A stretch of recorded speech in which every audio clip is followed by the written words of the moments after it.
The concept that people only use 10% of their brain is a common misconception that has been around for over a century.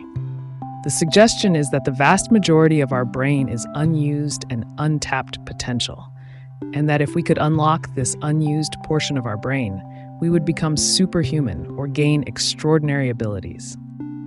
However, this is entirely untrue. Modern neuroscience has shown us that no part of our brain is entirely inactive, and that every region of our brain has a specific function that contributes to our overall cognitive abilities. In fact, research has shown that even during rest, the brain is highly active and performing critical functions such as consolidating memories and processing sensory information. Also, many brain imaging studies have demonstrated that when people engage in cognitive tasks, multiple regions of the brain are activated simultaneously, suggesting that there is no unused portion of the brain. The myth that people only use 10% of their brain is entirely false. Our brains are highly complex and sophisticated organs that are active and engaged even when we are not consciously aware of it.